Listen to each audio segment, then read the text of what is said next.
Okay students, तो अब aggregate related to national income में सबसे पहला आपका है जीडीपी एट एमपी, जो जिसको हम क्या कहते हैं, gross domestic product at market price.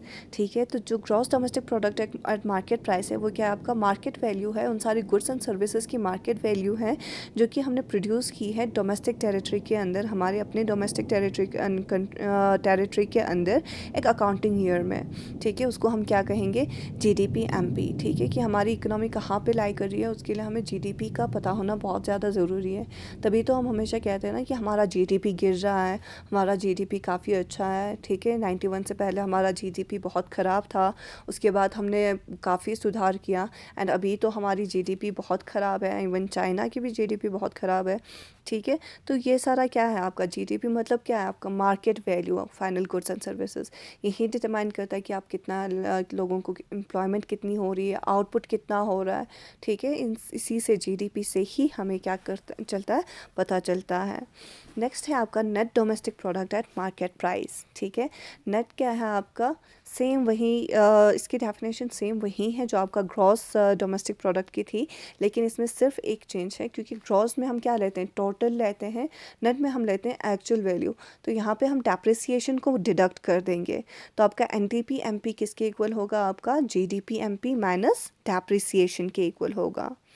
Next है आपका gross national product at market price. ठीक है, अब gross national product at market price क्या है, आपका मार्केट प्राइस क्या है, आपका सम टोटल है आपका ग्रॉस डोमेस्टिक प्रोडक्ट का, लेकिन इसमें हम क्या करेंगे, आपका net factor income from abroad, मतलब यहाँ के लोग जितना आउटपुट हो रहा है वो तो हो रहा है, लेकिन फ़ॉरेन से जो लोग यहाँ पे आके इन्वेस्टमेंट कर रहे हैं, या फिर फ़ॉरेन से जो हमारे इंडियंस यहाँ पे पैसे भेज रहे हैं, ठीक है, उसको भी हम क्या करेंगे, यहाँ पे इंक्लूड करेंगे। फैक्टर इनकम फ्रॉम अब्रॉड, बाहर काम करके यहाँ पे जो पैसे भेज रहे हैं उसको भी हम यहाँ पे क्या करेंगे, इंक्लूड करेंगे। And net national product at market price same पहले के जैसे ही, GNP at MP minus depreciation. क्यों, क्योंकि यहाँ पे फिर से क्या है, आपका नेट है, ऊपर वाला क्या था, आपका ग्रॉस था।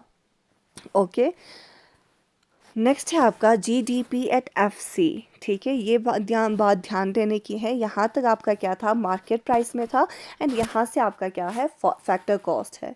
ठीक है, तो gross domestic product at factor cost क्या है, तो जब हमने फैक्टर कॉस्ट कहा तो मतलब क्या होगा कि हमने कितना खर्चा किया, जो फाइनल गुड्स एंड सर्विसेज है जो बनी हुई हैं उनको बनाने में हमने कितना खर्चा किया, वो हमारा क्या है, फैक्टर कॉस्ट है।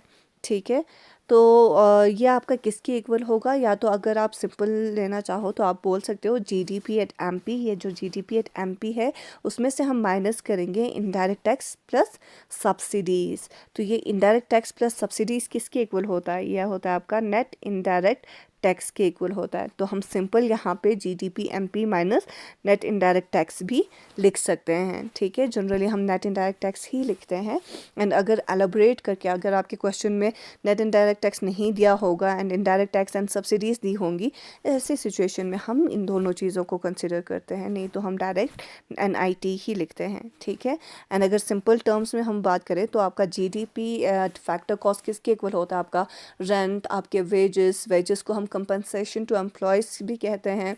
ठीक है, इंटरेस्ट, प्रॉफिट, ये इन चार चीज़ों की इक्वल होती है।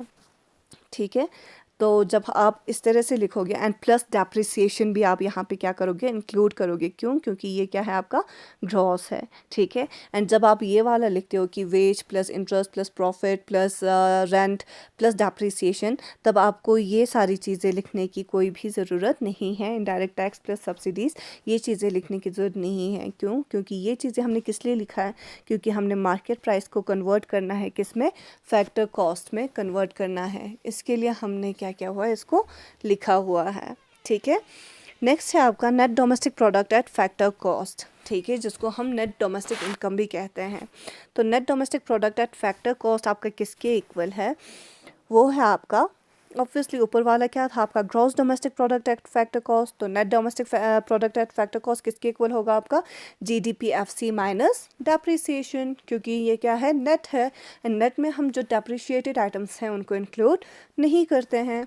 Okay, number 7 is your gross national product at factor cost. तो जो gross national product at factor cost है वो फिर से सेम वही आपका किसके इक्वल होगा, gross domestic product at factor clause plus factor income from abroad, net factor income from abroad, बाहर से जो फैक्टर इनकम्स आ रही हैं उसको आप क्या करोगे, इंक्लूड करोगे। क्यों? क्योंकि आपने डोमेस्टिक से किस में कन्वर्ट करना है, नेशनल में कन्वर्ट करना है, ठीक है। एंड लास्ट है आपका net national product at factor cost, तो ये आपका क्या होगा, नेट नेशनल है प्रोडक्ट एट फैक्टर कॉस्ट है, तो वो क्या होगा आपका GNPFC माइनस डेप्रिसिएशन। ग्रॉस में से हम जब डेप्रिसिएशन माइनस करेंगे तो हमें क्या मिलेगा, नेट मिलेगा। ओके, बहुत इजी टॉपिक है, सिर्फ समझने वाला टॉपिक है। अगर आपको कोई प्रॉब्लम होती है यू कैन कॉल और text me. Okay, thank you class.